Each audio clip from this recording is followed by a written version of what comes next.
Olá, amigos da Leandro Stormer, eu sou Thiago Bizzi e esse é o Farol LS referente ao pregão do dia 21 de julho de 2015, terça-feira. Vamos então às movimentações do nosso mercado. Temos aí na tela o gráfico do índice Bovespa, que vem desenvolvendo aí um movimento de queda nos últimos pregões, desde a definição que a gente teve na sexta-feira, né, que ficou mais clara olhando o gráfico intraday do mini índice.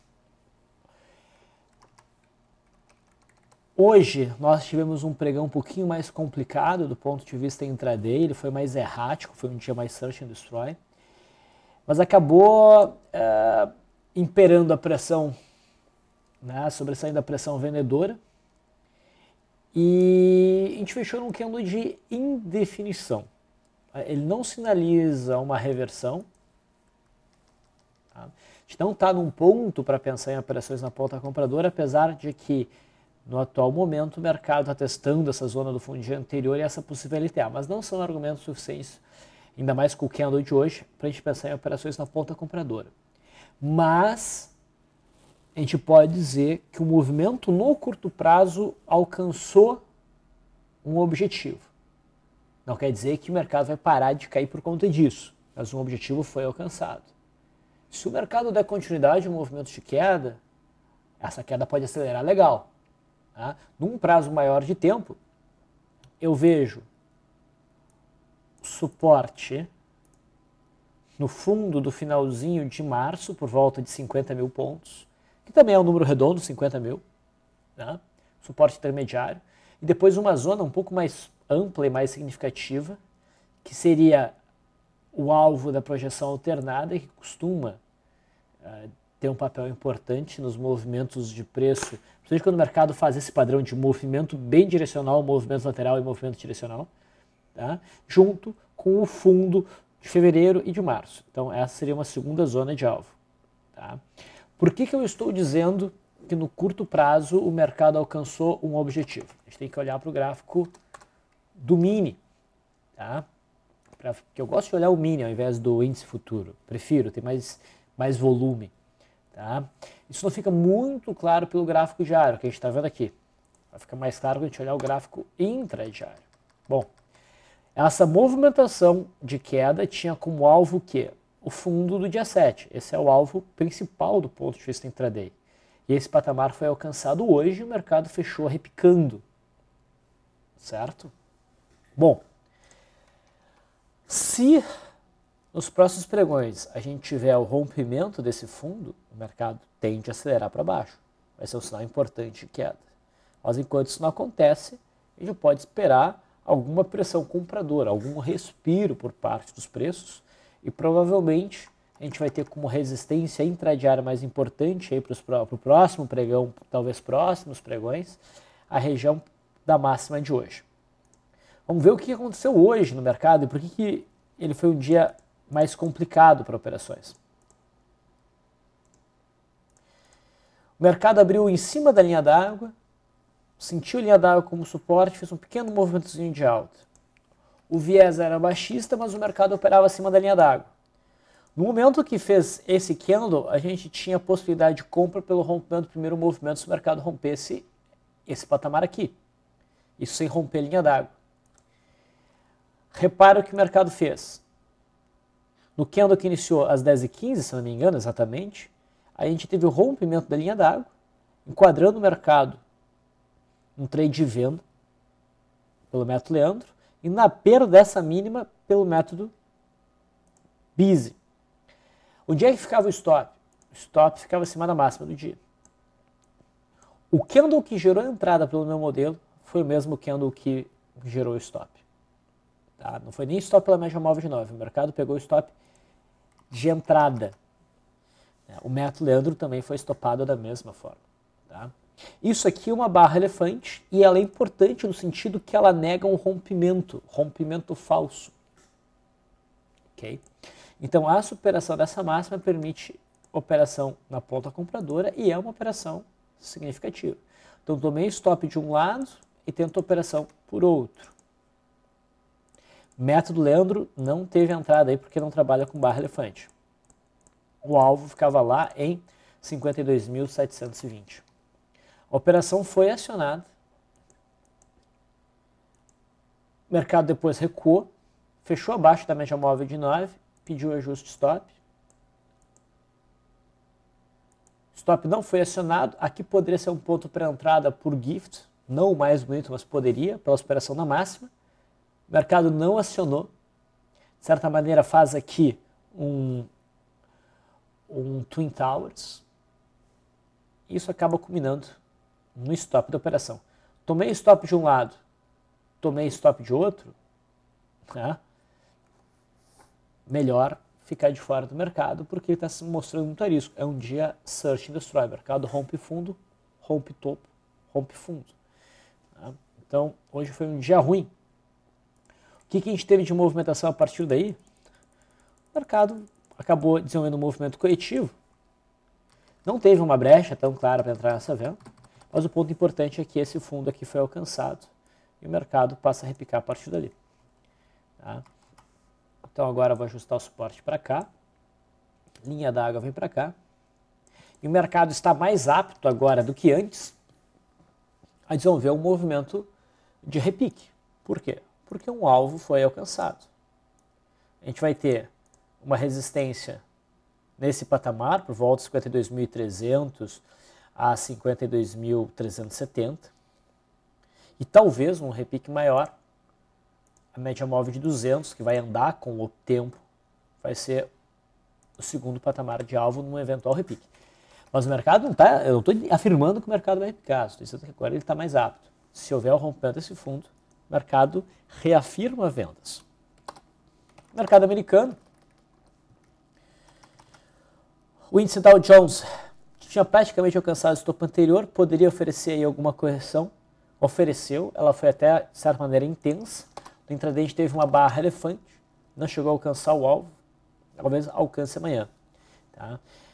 Eu vejo uma zona de suporte aqui, na abertura do dia 13. Esse me parece ser o alvo intraday para esse movimento de queda. Okay? O S&P 500 caiu com menor intensidade. Esse gráfico está mais forte, esse gráfico ainda deve retomar um movimento de alta mais cedo e com maior facilidade do que o índice Dow Jones, para buscar aqui o topo histórico. O dólar abriu espaço para uma correçãozinha no gráfico diário, dentro de um padrão de contração. Essa correção não deve ir longe, tá? Não é ponto para operar short, mas também já não é mais ponto de swing trade para operar long. A perda mínima de ontem encerraria operações long. Olhando o intraday, a gente já sabia o que esperar pelo pregão de ontem.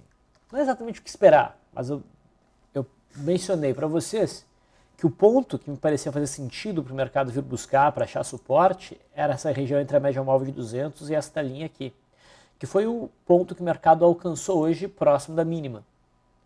Pode romper esse ponto e prosseguir no movimento de queda daí com alvo no fundo do dia 14. Mas por enquanto eu entendo que o dólar alcançou um alvo e agora está mais apto do que antes de desenvolver um repique. No pregão de hoje, a gente abriu no gap de baixo, formou um primeiro movimento, testou a linha d'água, dava para buscar uma venda aqui, uma abordagem um pouco mais arrojada. Tá?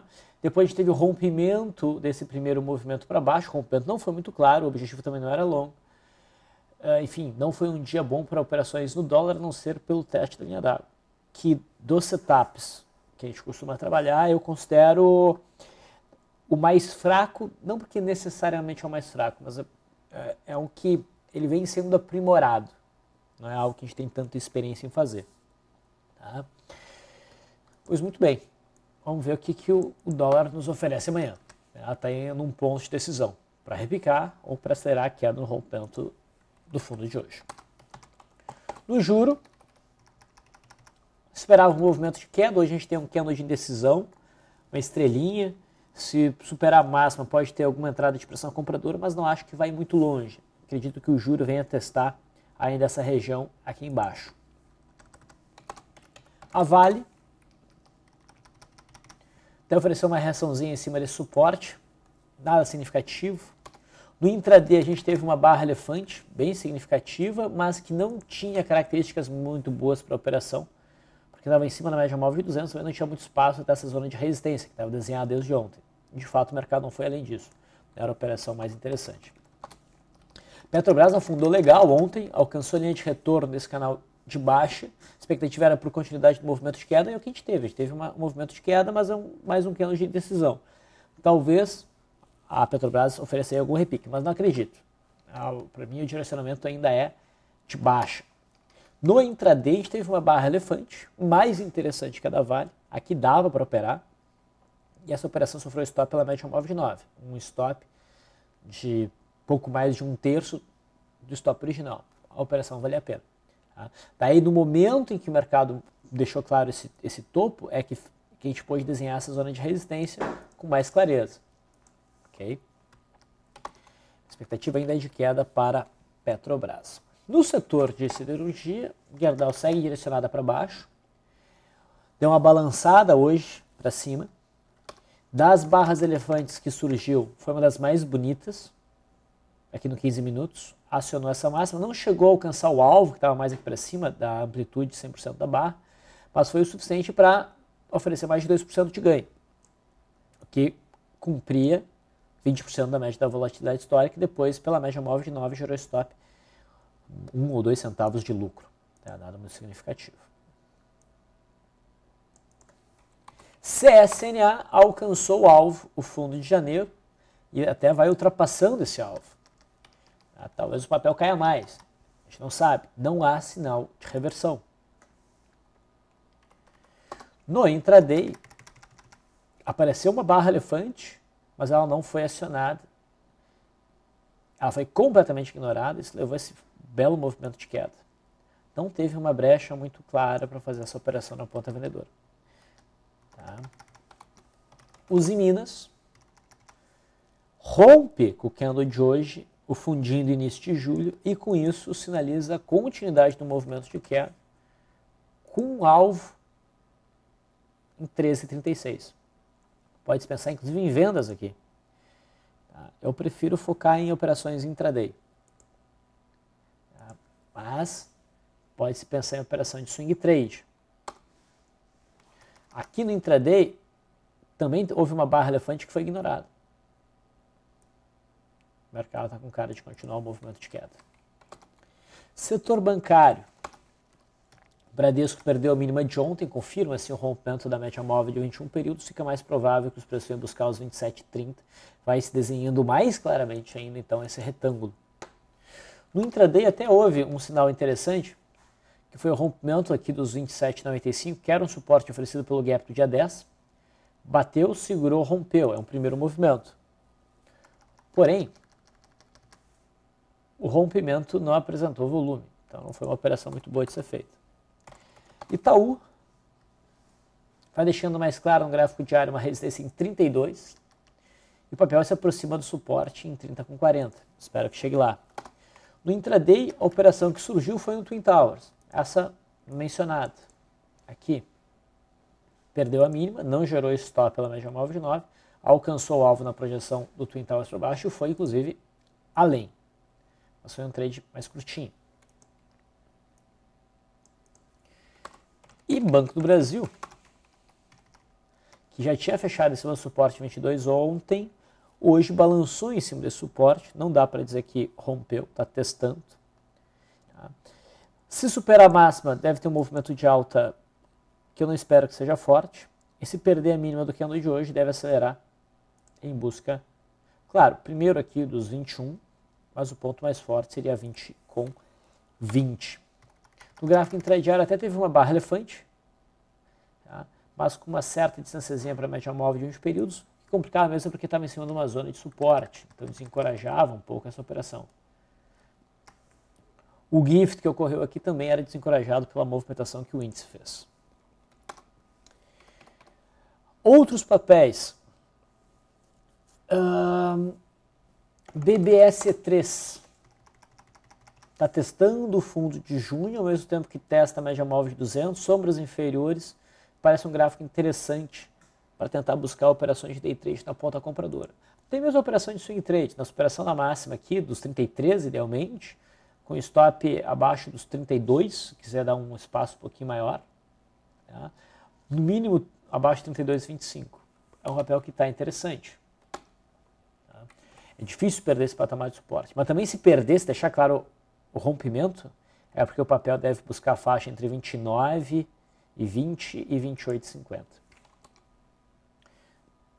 Banrisul. Eu mencionei, né, que a forma como o mercado se recuperou depois do movimento de queda, que foi um trade aproveitável a partir do dia 25, essa recuperação mostrava muita força, esse volume aqui. A correção foi tímida, com baixo volume. Isso aqui fica com uma cara agora de maço de bandeira. O candle de hoje poderia ser entendido como rompimento do maço de bandeira e poderia ser feita a operação da superação da máxima do candle de hoje. Mas é uma operação mais agressiva. Tá? A operação mais conservadora seria esperar o rompimento aqui dos 9,70, que tem cara de acontecer. Não vai ser só um maço de bandeira, como também um pivô de alta. E alguns vão ver aqui um ombro, cabeça, ombro invertido. Tá? Esse ponto aqui já não é mais tão significativo como a resistência, porque a resistência se consolidou aqui por volta dos 9,50, 9,55. Então, o papel para a gente acompanhar, mínimo no intraday, pode dar bons trades, inclusive swing trade, para quem é mais arrojado. BTW3, testava um suporte ontem, hoje tenta o rompimento, não deixa tão claro, mas está com cara que foi prosseguindo o movimento de queda em busca do fundo aqui de março, por volta dos 16,45. Eletropaulo, a gente esperava uma correção que buscasse o topo anterior, aqui em 16,85, idealmente também a média móvel de 21 períodos. Alcançou hoje, ontem alcançou a média, mas meio que rompeu a média, e hoje alcança o topo anterior e faz um candle de possível reversão. Me lembra um pouco o cenário de Velide, porque chega no patamar fazendo um processo de zigue-zague, que não é muito bacana de se ver. Mas dá, a partir de agora, pensar em operações na ponta compradora com mais certeza. Não acho que seja o ponto para operar swing trade. Eu gostaria de ver, na verdade, o rompimento da LTB, com candle de força, rompendo a média móvel de 20 períodos para cima e confirmando. É isso que eu gostaria de ver para montar posições compradas de swing trade. Mas vale a pena, sem sombra de dúvida, acompanhar o papel pelo intradiário, pode surgir aí alguma operação. Light alcançou já uma zona de suporte ontem, hoje faz um doji, que pode levar o stop da operação vendida a partir aqui do dia 7. Um stop no lucro. Se o mercado perder o mínimo doji, pode dar uma acelerada legal. O papel que eu quero acompanhar de perto. Magazine Luiza chamou a atenção hoje, vai marcando um fundo importante depois de uma longa queda. O papel chegou a subir 20% hoje, muito volume. Não fechou tão bonito, acho que o candle ficou um pouquinho grande, mas o fato de ter respeitado a média e deixar a subida superior não torna o cenário ideal para uma barra de ignição. Mas ela pode funcionar, assim como FER 3 não era tão ideal, mas ela teria funcionado. Tá? Então, o papel que vale a pena a gente olhar no intraday. Lembra que a liquidez é um pouquinho mais limitada. Buscaria alguma brecha para uma compra em busca da média móvel de 21 períodos. Pode gerar essa semana um sinal de reversão no semanal interessante, tá? Desde que seja alocado um pouco de dinheiro da carteira, porque Magazine Luiza não é dos papéis mais confiáveis. Multiplus está rompendo um topinho anterior, uma consolidaçãozinha, abre bandas, tem bom volume, esse volume chama atenção. Para mim, uma compra de pivô é uma compra boa.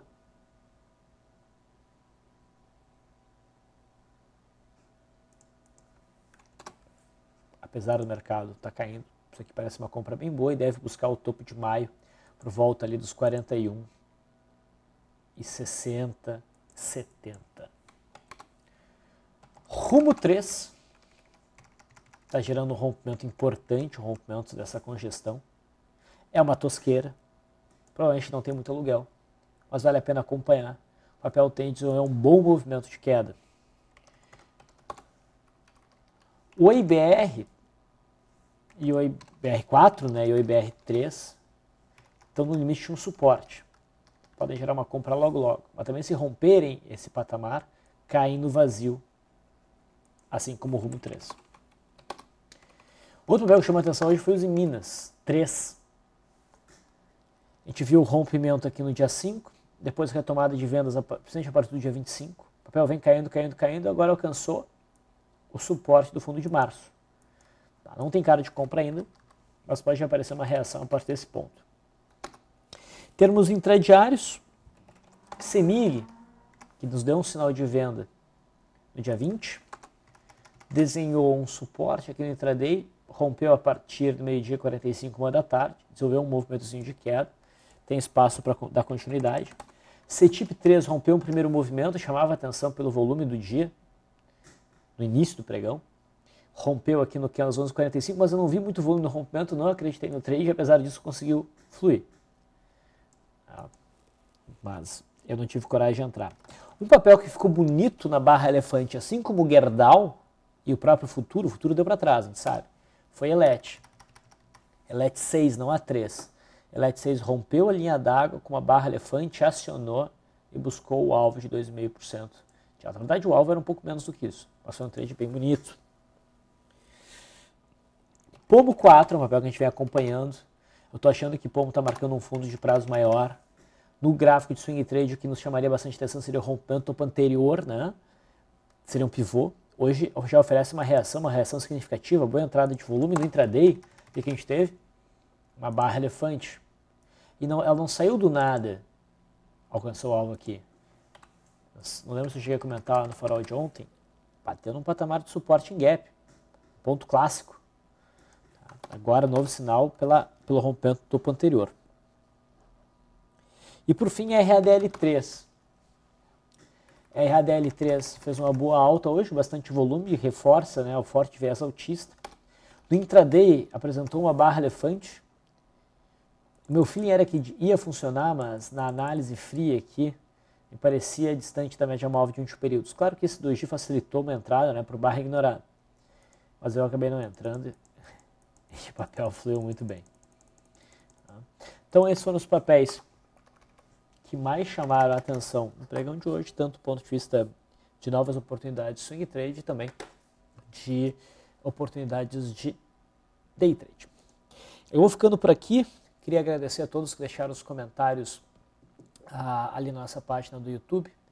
Eu estou sempre aberto a comentários, a sugestões, a solicitações. A ideia é sempre tornar o farol mais útil para vocês e que essa ferramenta seja difundida a todos aqueles que gostam de análise técnica, análise gráfica, né? É isso. Uma boa noite para vocês e até o pregão de amanhã.